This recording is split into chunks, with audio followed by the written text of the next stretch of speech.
La Biennale de Venise, l'exposition qui a transformé l'art en affaire d'État. Il y a des expositions qui montrent l'art, et puis il y a celles qui fabriquent l'histoire de l'art. La Biennale de Venise appartient à cette seconde catégorie. Depuis plus d'un siècle, elle ne se contente pas d'accrocher des œuvres dans les giardini ou l'Arsenal.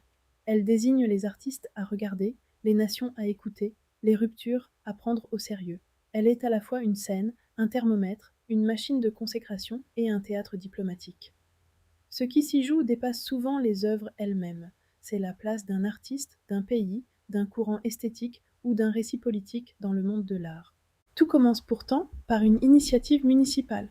Le 19 avril 1893, le conseil municipal de Venise, conduit par le maire Riccardo Selvatico, décide de créer une exposition biennale d'art. Le projet est stratégique. Venise cherche à réactiver son prestige culturel, à attirer un public international et à se repositionner dans l'Europe moderne. Le 30 avril 1895, la première exposition internationale d'art de la ville de Venise ouvre au Palazzo dell'Esposizione dans les Giardini. Le succès est immédiat, 224 000 visiteurs se déplacent pour cette première édition. À la fin du XIXe siècle, un tel chiffre est considérable. Venise vient d'inventer bien plus qu'un salon. Elle vient de créer une institution capable de transformer une ville patrimoniale en capitale périodique de l'art vivant. Très vite, la Biennale comprend que l'art moderne ne se joue pas seulement entre artistes, mais aussi entre nations. En 1907, la Belgique inaugure le premier pavillon national permanent dans les Giardini. En 1914, 7 pavillons étrangers existent déjà, dont ceux de la Hongrie, de l'Allemagne, de la Grande-Bretagne, de la France et de la Russie. Ce système pavillonnaire devient l'une des grandes singularités de Venise. Là où un musée classe souvent les artistes par école, période ou mouvement, la Biennale les inscrit aussi dans une géographie politique. Chaque pavillon devient une ambassade esthétique. Une œuvre n'y représente jamais seulement un artiste. Elle représente aussi une politique culturelle, une idée de la modernité, parfois même une ambition nationale. Mais l'histoire de la Biennale est aussi une histoire de résistance. En 1910, Filippo Tommaso Marinetti, figure du futurisme, fait lâcher des tracts anti-biennales sur la place Saint-Marc. Le geste est spectaculaire, presque cinématographique. Il accuse l'institution de conservatisme au moment même où celle-ci commence pourtant à s'ouvrir aux avant-gardes. Cette année-là, Klimt obtient une salle, Renoir une exposition personnelle, Courbet une rétrospective. Mais un Picasso est retiré du salon espagnol parce que sa nouveauté risquait de choquer le public. L'anecdote est révélatrice. La Biennale avance, mais avec prudence. Elle regarde la modernité, mais elle la craint encore. Le XXe siècle entre à Venise par la porte principale, puis ressort parfois par la porte de service. Dans les années 1920, Vittorio Pica accélère l'ouverture esthétique. En 1920, il introduit l'impressionnisme, le post-impressionnisme et Die Brücke. En 1922, la Biennale présente la première rétrospective Modigliani ainsi qu'une exposition de sculptures africaines, deux choix alors contestés.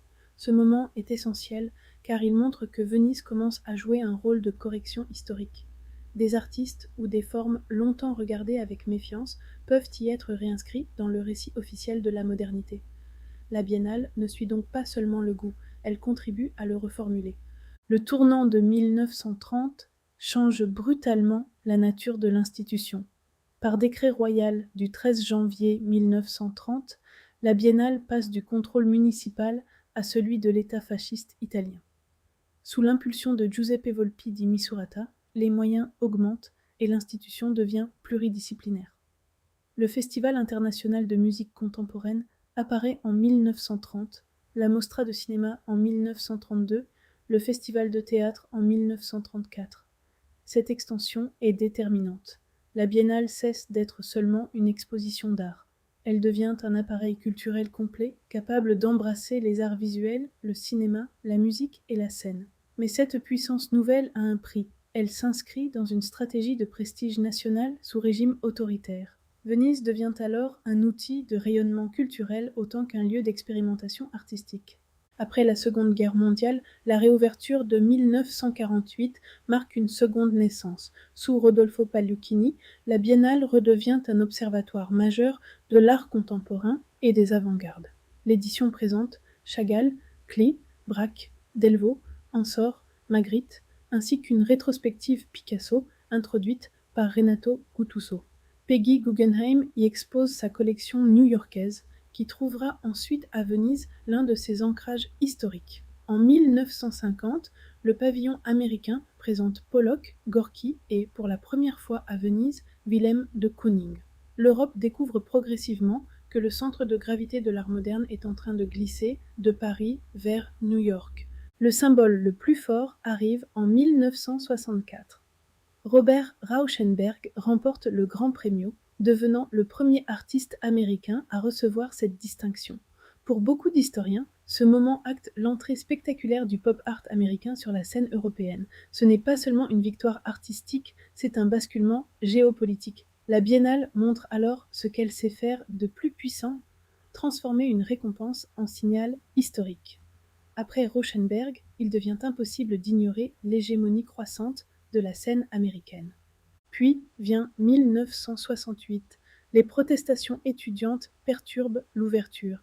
Les prix sont supprimés à partir de 1969 et ne reviendront pour l'art qu'en 1986. En 1972, la Biennale adopte pour la première fois un thème explicite, opéra au comportamento.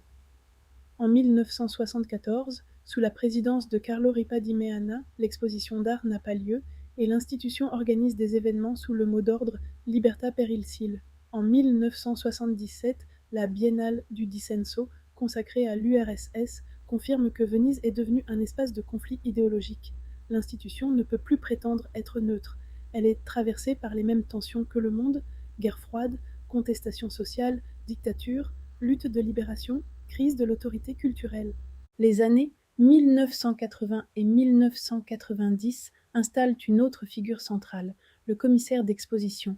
En 1980, Paolo Portoghesi ouvre les corderies de l'Arsenal au public avec Strada Novissima, pendant qu'Achille Bonito Oliva et Harald Seemann imaginent la section Aperto consacrée aux jeunes artistes. En 1995, Jean Clair marque le centenaire avec Identità et Alterità. En 1997, Germano Celan organise Futuro, présente Passato. Puis la réforme de 1998 transforme la Biennale en personne morale de droit privé, avec une structure de gouvernance renouvelée. C'est une mutation profonde. La Biennale devient plus souple, plus internationale, plus proche des logiques contemporaines de production culturelle. À partir de 1999, la Biennale entre pleinement dans l'âge global. Harald Seemann, Francesco Bonami, Robert Storr, Bis Kuriger, Massimiliano Gioni, Okui Enwezor, Christine Massel, Ralph Rugoff, Cecilia Alemani et Adriano Pedrosa incarnent chacun une manière différente de penser l'exposition comme discours. Les chiffres montrent l'ampleur du changement. 243 000 visiteurs en 2001, 320 000 en 2007, plus de 440 000 en 2011, 501 000 en 2015, 615 152 en 2017, près de 594 000 en 2019, plus de 800 000 billets vendus en 2022, puis 700 000 en 2024. Le nombre de participations nationales suit la même tendance, passant de 58 pays en 1997 à 90 en 2019, puis 86 en 2024. La Biennale n'est plus seulement européenne, elle devient une carte mouvante du monde de l'art. Le rapport au marché est plus ambigu qu'on ne le pense. On imagine souvent la Biennale comme un espace non marchand, protégé de la vente directe. Historiquement, c'est faux. L'Ufficio Vendite, actif de 1895 à 1973, enregistrait les acheteurs, les artistes, les prix d'achat, les montants versés aux peintres et les commissions revenant à la Biennale. Aujourd'hui, les œuvres ne sont plus vendues officiellement de cette manière, mais l'effet marchand demeure. Une participation à Venise peut augmenter la visibilité d'un artiste, renforcer son capital symbolique, attirer des galeries, des collectionneurs, des musées.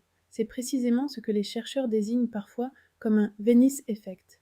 La Biennale produit de la valeur sans se présenter comme une foire. C'est toute sa force.